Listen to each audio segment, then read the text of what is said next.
Jake Tran, the viciously profitable business of scamming your fans. In the recent explosion of video essay, documentary-style content, Jake Tran has been one of the most popular YouTubers out there. Today we will be talking about Jake Tran and the viciously profitable business of scamming his fans. So, let's jump right in. Jake Tran is a well-known documentary filmmaker and YouTuber and has over 1.6 million subscribers. Tran was born in Vietnam on June 14, 1998. He and his parents immigrated to the United States when he was 2 years old. He grew up in both California and Arizona. He has amassed a sizable following for his video on various investment and cryptocurrency scams and schemes. He is well known for his well-rehearsed and detailed content that raises awareness about fraudulent finance activities. He earns from a variety of sources like advertisements, memberships on his YouTube channel, receiving sponsorships, affiliate marketing, and selling his online courses, Financial Slavery Masterclass, and Laptop Lifestyle Academy. So obviously money isn't a big concern. Look, don't get me wrong, I have nothing against sponsorships and affiliate marketing.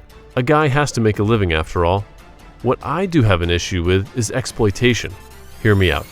Tran had built a strong bond of trust with his audience over a short span of time because his content mostly focused on exposing corporations and individuals. The audience had a lot of faith in what he says. His biggest break came with the video titled Nestlé, the most evil businesses in the world, which had over 5 million views. In 2022, with over 72 million views. His earnings from his YouTube channel were not enough. With so many views, Tran started walking the tightrope of endorsements and affiliate marketing. Jake Tran's channel is full of videos calling out and raising awareness about various scams, exploits, and schemes involving investments and cryptocurrency, particularly those involving money laundering, which he has covered in several of his videos. For example, considering his video on the NFT market, Wall Street corruption, and dubious cryptocurrency usage. In the video titled The Evil Business of NFTs, he calls the NFTs sinister, where criminals are making off with millions by rug pulls. In the weird world of NFTs, there is something sinister going on where criminals are making off with millions with what's called a rug pull. But the interesting thing is that in the same video, Tran shamelessly pushes his advisor, who also happens to be paddling, wait for it. So if people want to get into flipping, like you said, to start out, are there any projects that you're looking into right now that you see potential in? Yeah, and one thing I want to make clear, when you're new, you need to spend a little more time to really try to understand that this team is authentic, they care, they actually want to build something, because it's really hard to differentiate who is using these buzzwords to manipulate you and who actually has good intentions and wants to build something for the long run. NFTs. Yes, you heard it right. Cunning Wolf Society was the poison of choice for Tran. While educating his viewers about potential scams, he was luring them into his own personal brand of scam. Then there was the BlockFi fiasco. If you aren't familiar with BlockFi, let me just tell you in brief that it is the biggest failure in the history of crypto.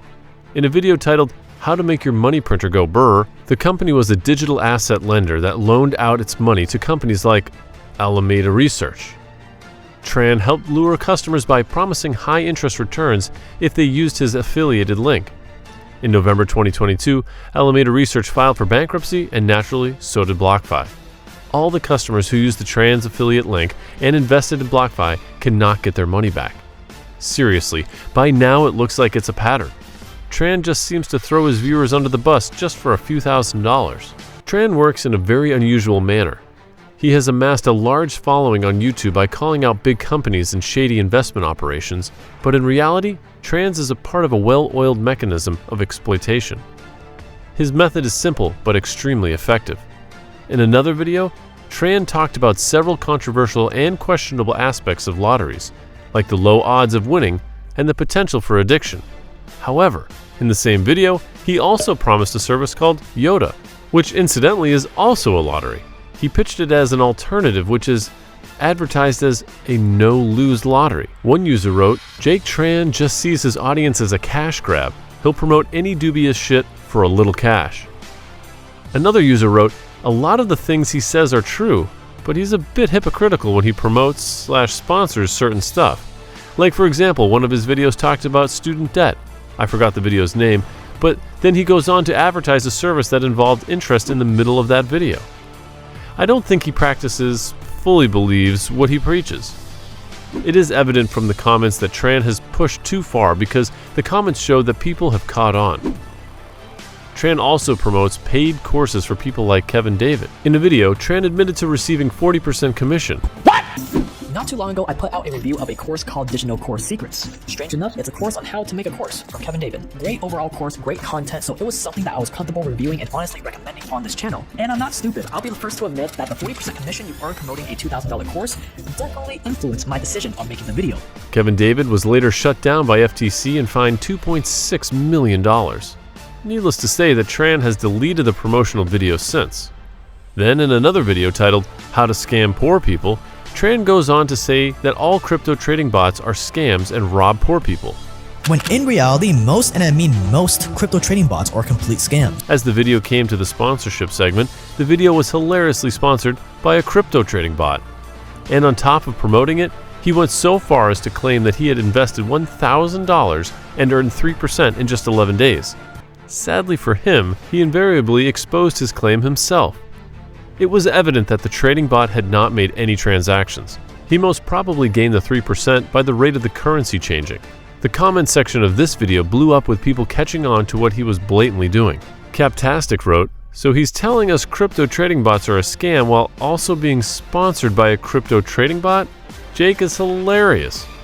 It's crazy that a guy whose channel is exposing the evil of greedy companies and scammers is ironically a scammer himself. The thing is that Jake Tran did make good content. However, because of him getting tons of views and by extensions money, during that process, greed got the better of him. His titles became clickbait, nonsense, and most of the time, Jake Tran wasn't even the voice actor in the recent videos. Jake Tran's reputation has definitely suffered as a result of this, especially now that another big YouTuber, CoffeeZilla, has brought all this to light for more people to see. For those of you who don't know CoffeeZilla, it is a YouTuber who has 1.2 million subscribers. According to him, he uncovers scams, fraudsters, and fake gurus that are preying on desperate people with deceptive advertising.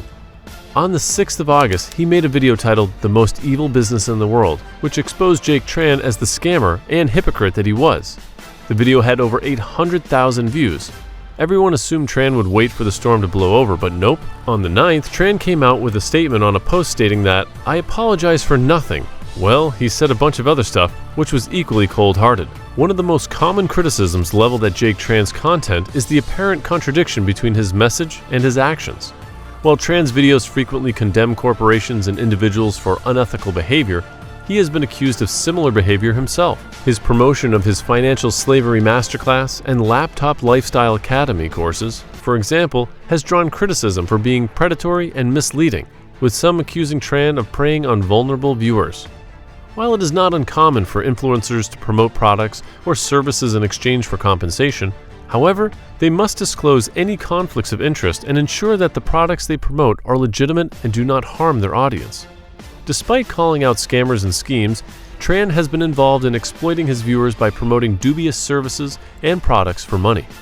He shamelessly pushes his advertisers, Cunning Wolf Society, which dealt with NFTs, in his video titled The Evil Business of NFTs.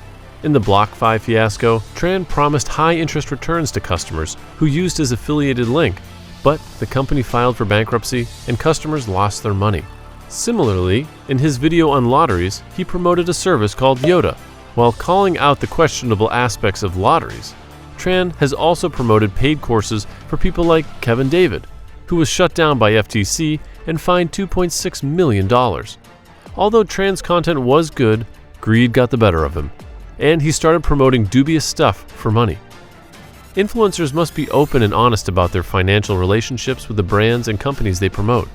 They must also be consistent in their messaging and refrain from promoting anything that contradicts previous content. Otherwise, their credibility and reputation suffer, and they may lose their audience's trust. That is exactly what happened to Jake Tran. If you liked the video, don't forget to like and subscribe to our channel. It'll really help. Ciao!